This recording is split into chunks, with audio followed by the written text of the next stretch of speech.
Hi, this is Naomi Brown with Rock Commercial Real Estate, here to talk to you today about the four essentials for multifamily site selection. This is what will lay the foundation for your success. To start off, I want you to pretend you are the tenant. And if you're a tenant, think about what you would want in considering an apartment complex.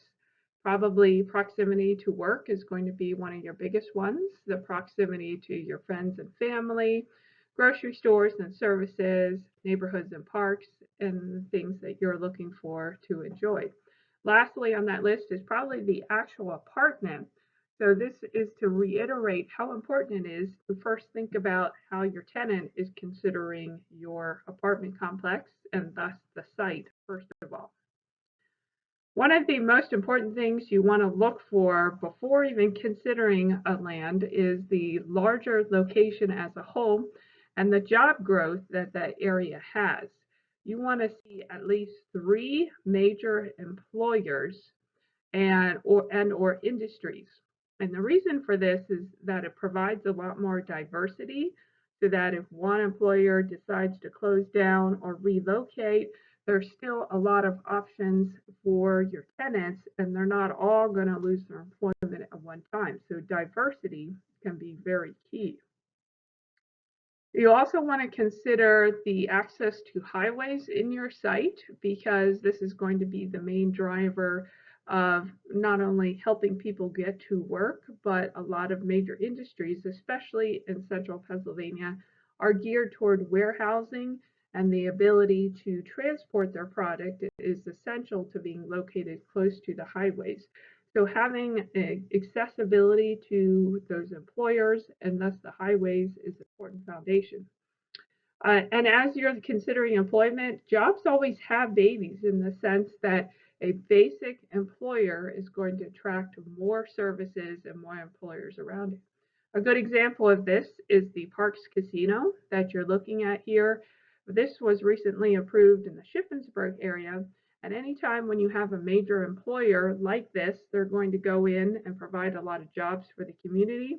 There's going to be a lot of support services that then are created. There's going to need to be more restaurants, more grocery stores for the employees that are going to be working there. They're going to need places to live. That's where you come in, and so on. So it's always very key to have a diverse employment base with a lot of options. The second thing you want to consider is your population growth.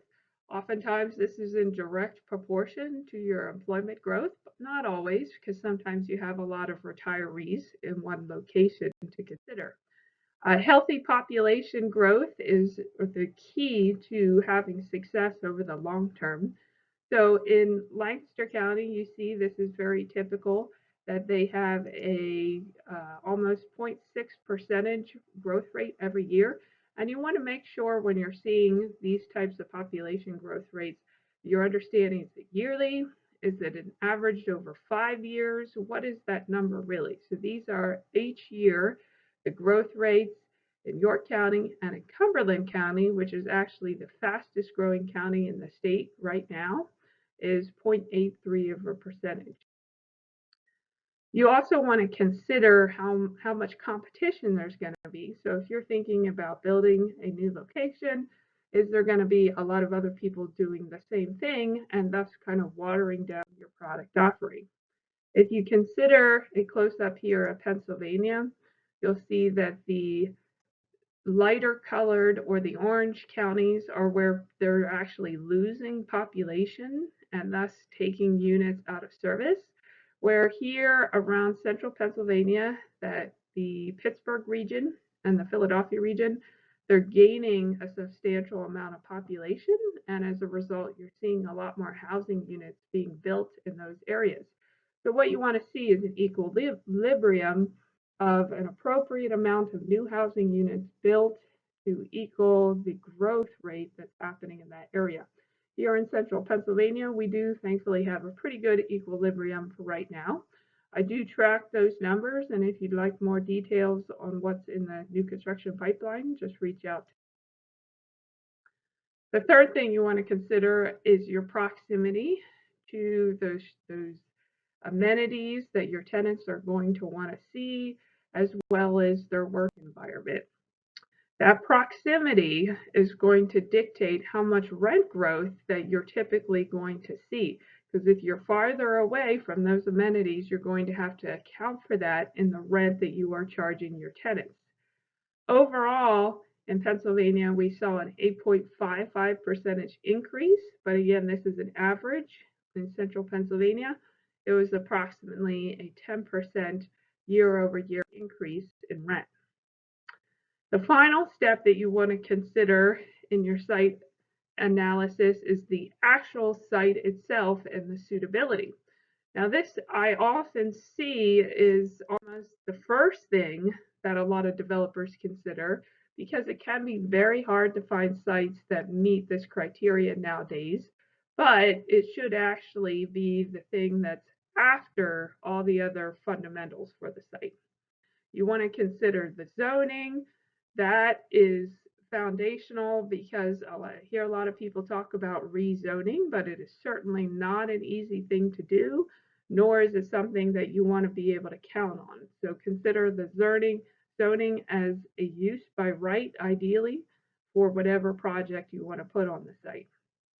The topography, meaning the slope of the land, is absolutely crucial as well, because if it is heavily sloped and you're going to have to move a lot of dirt to make it suitable or blast rock, it's really going to financially blow your analysis out of the water. So you want to consider carefully the slope of the land, the size and the layout, because if it's an odd shape, it's probably going to be a lot more difficult to get a reasonable amount of units on the site than if it would be if it was a nice little square.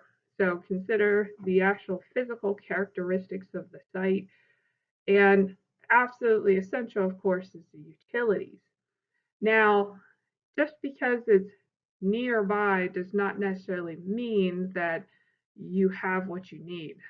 I've definitely seen instances where the utilities were not far away, but because they had to be brought underneath a creek and through another public road, the actual cost to bring utilities to the site financially removed the feasibility of that project as a development. So the actual access of the utilities to the site, or how much it will cost to bring them there, absolutely essential, as well as the capacity in that public water or sewer system to service the site in question. And a common hang up as well is the access points, because most developments nowadays, municipalities will require you to have a second access point.